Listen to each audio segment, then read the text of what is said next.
I want to be in, yes, when you're talking about, about fashion, I want the fashion show, I want this specific content, and that's is why I say, well, okay, we're going to do something, we're going to give you a player just for you, and it's going to be the 10 content that you like, because it's the only way, because if you buy programmatic right now, pre-roll, you don't know where is the trending right now. Maybe the trending right now is not the fashion.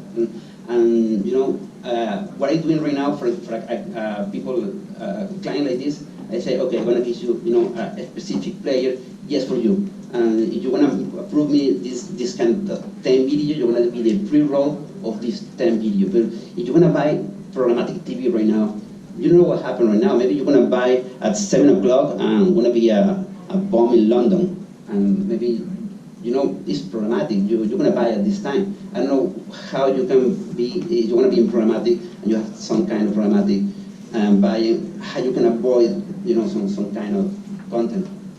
I can actually answer that with an example. Okay. Specifically on the luxury category, where as many of you know, those type of clients and those type of brands require 100% share of voice on some of these luxury sites or category-related sites.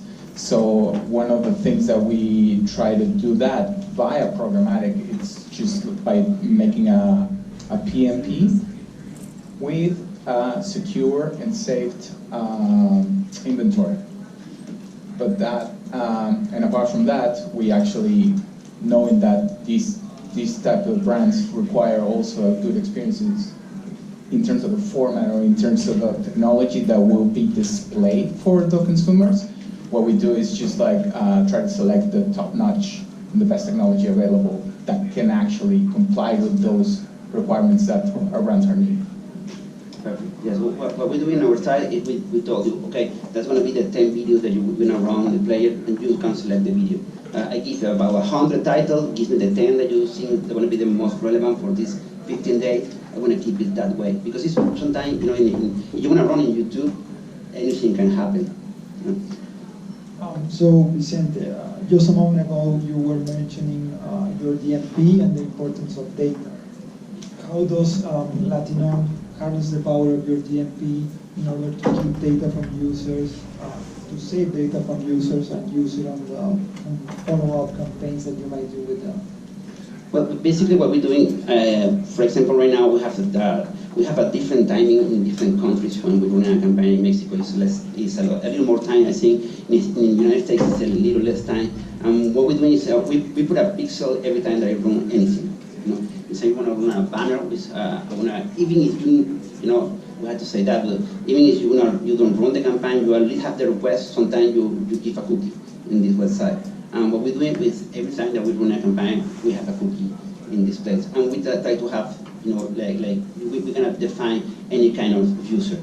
And I see that you are recurrent, and I see that you have, I can know what is the URL that you was before. If I put a cookie right now and I want to see you in 20 days, I want to be where you was traveling in 20 days. And that's the way that we try to make a profile, what is the people that we're looking for. But basically, the DMP that we have, we try to manage the data no more than 30 days. I have another question. You were talking a little bit about the evolution that we've been experiencing for the last 3-4 years in terms of video, and we've seen a lot of metrics that have been going here and there, and how we, as agencies, we're trying to achieve the most for our clients. And one of the things that I would like to ask you is more about, like, apart from those, like this number of views that you are committing to deliver, or apart from these many impressions that you will deliver, would you be able to do on a performance stand base, as to say, I will need you to fulfill not only the views, but also this many visits to the website, these many conversions, these many forms to be filled out, etc. Would you be willing to do something like that? Are you able today to do something like that? Yes, the plans? that's something that we try to focus, because that's the difference between when you're looking branding or you're looking for award or you're looking exactly for results. I see that we have to, we have to focus exactly what the agency is looking for. If you would be looking for, for performance, that's basically what we're looking for. I see that, sometimes the problem that we have is when the people say, okay, I'm looking for performance, but I only want these 5 websites. That's going to be pretty tricky. That try to have the best performance in only these 5 brands. But in terms of we're looking for audience that we're looking for, that's pretty more easy. I think that the programmatic is an open door that they can give you, with a little more, a little more audience, exactly where the audience that you're looking for, the performance that you're looking for, and we try to, we can measure that. That, viability, for example, is maybe one of the top that we're looking for. We all the days try to measure, viability, click-through rate, fraud rate, complete video completion rate. That's a couple of tricky stuff that we have to measure the whole time. Well, something that we noticed this year is right now, when you improve the performance for now, is sometimes you make more money when you charge for video completion rate. It's a lot of people right now that I think that it is also doing that you share when the people see 100% of the video, right? It's a cost per view, per completed view. Yes, cost per completion view. Well, we move in the market right now in something like charge for video completion view. That is basically what we're doing is, well, I promise there's going to be a standard of 80% of completion rate. Well, sometimes they told me, well, why you don't charge me 20% more and you charge me for completion video rate? And that's something that we're doing right now. We have about 3 campaigns right now that we charge you just for when you see the 100% of the video. And just to complement on that topic, this is my personal view on the issue. You could have the best targeting and the best content and the best videos, the best value productions, etc. But when we're looking for performance, the actual site where you're leading the traffic, it has to have the quality, because we can lead you the best type of audiences and everything, have everything super optimized with the best costs. But if the site doesn't work for the client as well, it's going to be tough to achieve performance. So I think, and this is my personal view, we can make all the promises we want in terms of performance, but we need help from the actual, advertisements in order to accomplish the goals. Yeah, I think this is one of the challenges. When you have the performance, will have to be only in display. You give me, the hand is tight, to try to move something. But I can move forward and try to move in programmatic and look the guy who is performing more, even if, this is the audience that you're looking for. That's going to be for sure a lot better than, only in these 3 or 4 websites. Is any question for the audience? We're going to open for questions from the audience.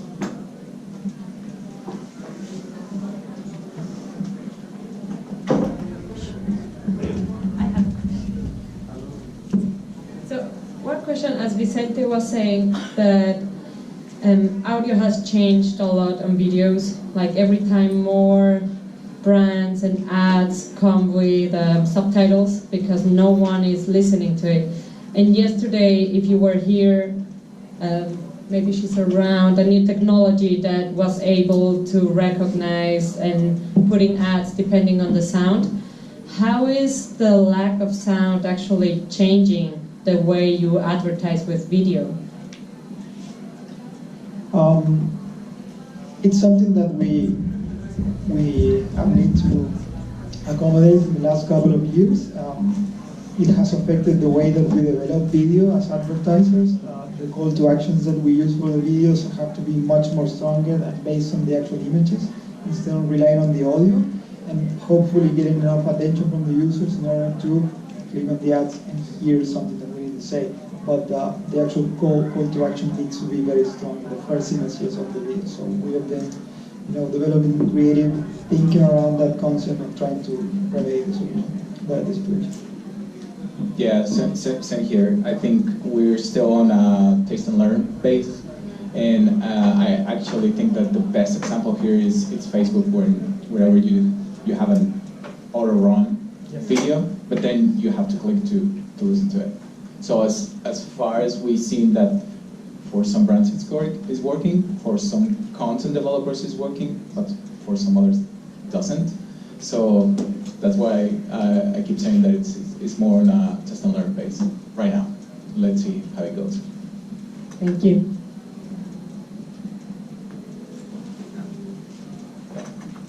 Hi guys, how are you? Felipe. Jorge. Nico from TECH. Hey guys, quick question. So from the previous presentation, we've seen that innovation plays a big role in the upcoming years and the trend on media.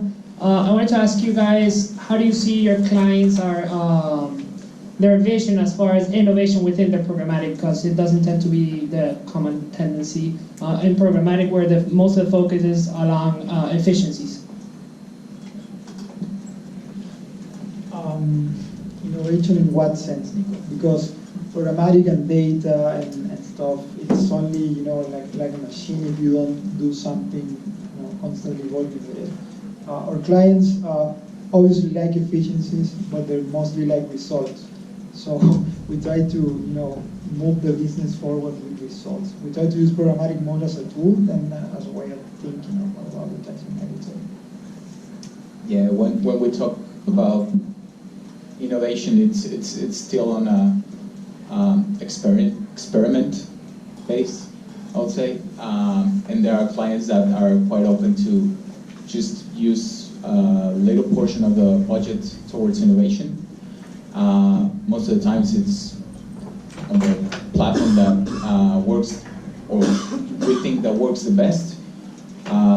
For example, in video, we can actually take something as innovation just by using a unit like what Vicente just presented today, and it can be considered as innovation just because one client hasn't used that before, and that's, I think it's fair to call it innovation, not like something like super flashy, if you like to say it, because that's too risky. Today it's like, even though that budgets are not that high today, or not as they used to, so we have to be like a little bit more aggressive on how we use programmatic, how we use video, first to achieve the goals, and then to bring a little bit of innovation that in 6 months or in a year, it can be part of the ongoing innovation that you're trying to input somehow, somewhere within your brands, or your clients, or your advertisers.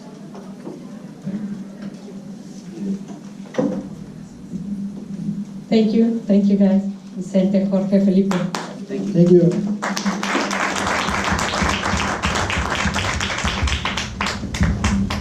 So for the next panel, it's actually